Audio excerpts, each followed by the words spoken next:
Hoy la Iglesia celebra la memoria litúrgica de San Ignacio de Antioquía. No es San Ignacio de Loyola, es San Ignacio de Antioquía, obispo de la ciudad de Antioquía, una de las grandes ciudades del Imperio Romano.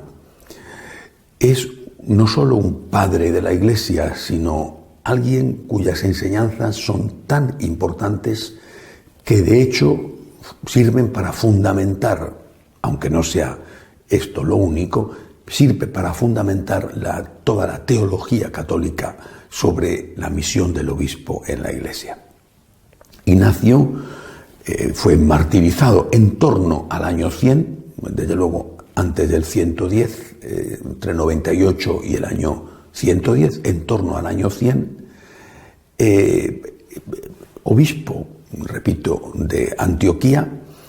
Sin embargo, es conocido porque cuando fue apresado para ser llevado a Roma y ejecutado, escribió a las ciudades, o algunas de las ciudades por donde iba pasando, ya era anciano en ese momento, les escribió unas cartas que son un verdadero tesoro para la teología católica.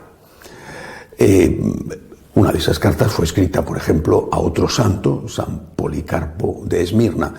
Todo parece indicar que San Policarpo, que había sido ordenado obispo por el propio apóstol San Juan y que quizá había conocido a otros apóstoles, fue el que ordenó obispo a San Ignacio. Estamos, por lo tanto, ante los primeros pasos en la sucesión apostólica. Los apóstoles, San Pablo lo hace y lo explica, van nombrando presbíteros, obispos, que después van a gobernar las comunidades que ellos han ido formando. Esos, a su vez, cuando llega la hora de la muerte, o previéndolo porque la persecución estaba encima, pues van a ir nombrando a otros. Eso es lo que se llama la sucesión apostólica.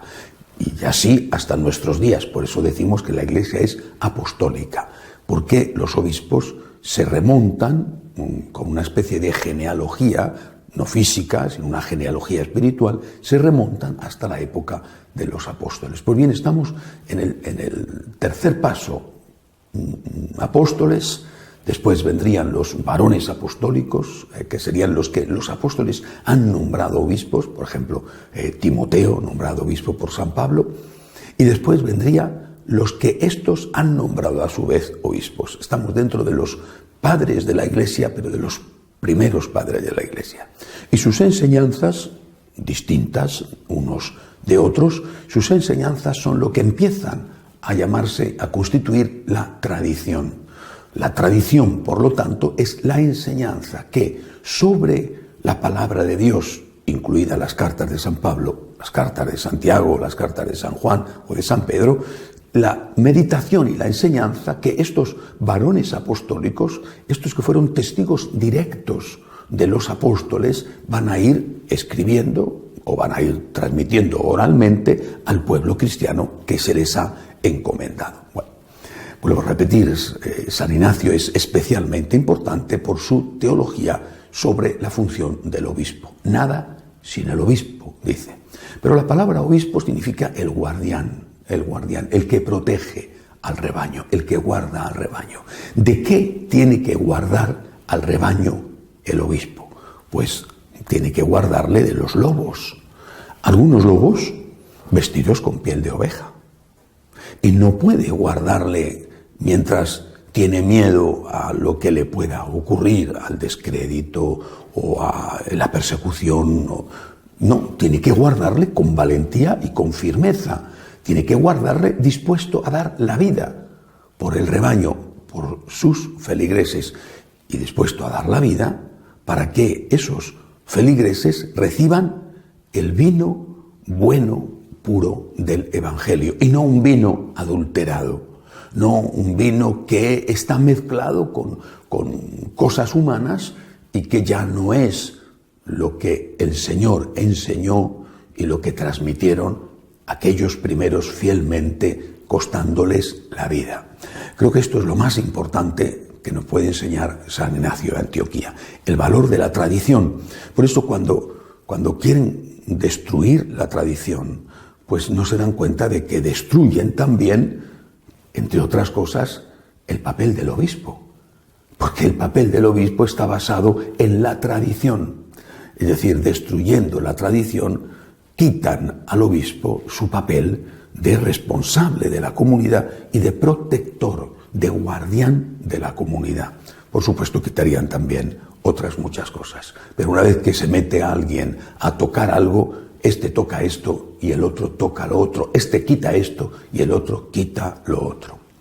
Pero San Ignacio de Antioquía no solamente es importante por esto, es especialmente importante la carta que escribe a los romanos, donde va a ser ejecutado antes de llegar. Probablemente en Roma había cristianos que habían logrado escapar a la persecución y que mantenían su influencia, tenían dinero o tenían contactos. El caso es que San Ignacio de Antioquía, tiene miedo a que esos cristianos intercedan ante el emperador para que le perdonen a él, a Ignacio, la vida. Ya era anciano.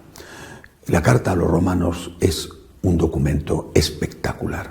Entre otras cosas, dice Ignacio, soy trigo de Cristo y tengo que ser molido por los dientes de las fieras. Y le suplica que no intercedan por él para que eviten su muerte, su martirio. Esta frase deberíamos de tenerla todos presentes. Soy trigo de Cristo y tengo que ser molido por los dientes de las fieras. Y tendrían que tenerla presente en primer lugar los obispos. Soy trigo de Cristo. Soy trigo de Cristo.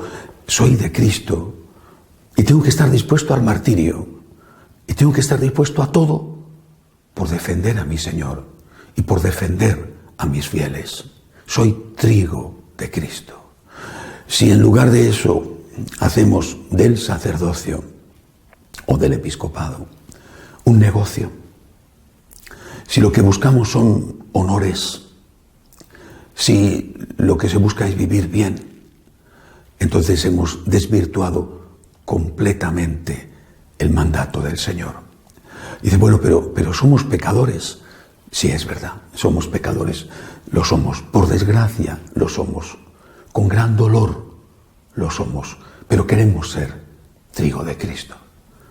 Queremos ser trigo de Cristo que con la gracia de Dios, con la ayuda de Dios, con la fuerza de Dios, con la misericordia del Señor, estemos dispuestos a dar la vida por Él, por amor a Él, por agradecimiento a Él. Trigo de Cristo que, si es lo que Dios quiere, tenga que ser molido por los dientes de las fieras.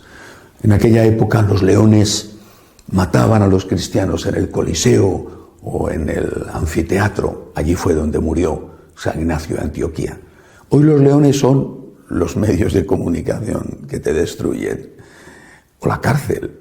Pero en cualquier caso, por amor a Jesús, trigo de Cristo, que con su gracia, dispuestos a ser molidos por los dientes de las fieras.